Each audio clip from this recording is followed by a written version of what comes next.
Steve Jobs is not your usual biopic.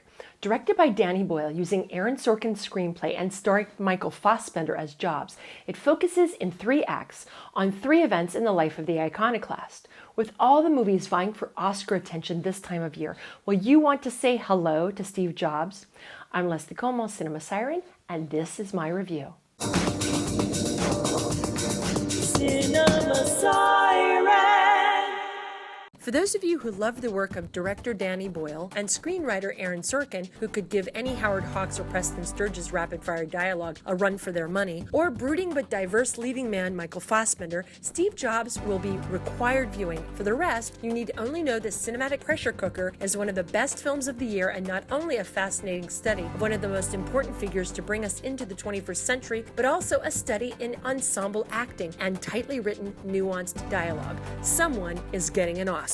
Boyle and Sorkin create an indelible portrait that's less about genius, but more about the complexities of living with the kind of genius that borders on or becomes obsession. From a front row seat, the audience witnesses Jobs creating world change while causing a great deal of unhappiness to those around him and those executing his demands toward that change. In one of the first scenes of the film, Jobs is about to introduce the Macintosh to a frothy audience, but his best engineer can't get the computer to say hello, and the presentation is starting in 30 seconds. It's here we first see just how exacting, merciless, and manipulative Jobs can be, although throughout the film we also see his struggles, his weaknesses, and his fears, albeit through the veil of his own bravado. I said I applied for welfare yesterday. The Time article said your Apple stock was worth $441 million. And I wanted to ask you how you felt about that. Well, I feel like Apple stock has been dramatically undervalued. This would be a good time to get in.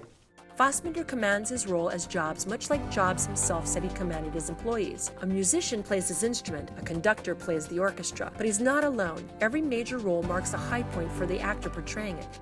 Kate Winslet, Seth Rogen, Jeff Daniels, Michael Stuhlbarg. Boyle created a stunning ensemble, and not one could be singled out. The speed of the dialogue means about twice as much is said in the space of the 122 minutes running time, and it's dizzying. Yet there are chosen moments of silence or stillness that prove all the more effective in comparison. There is no one better able to infuse such verbal speed with emotional resonance than writer Sorkin, and the actors bringing them to life don't squander one word. I give an A+ to Danny Boyle and his cast and crew of Steve Jobs. For a movie about making and selling computers, it's not only watchable, it's repeatably watchable and endlessly fascinating. It'll have you at hello, but don't miss one word. For Cinema Siren, I'm Leslie Como.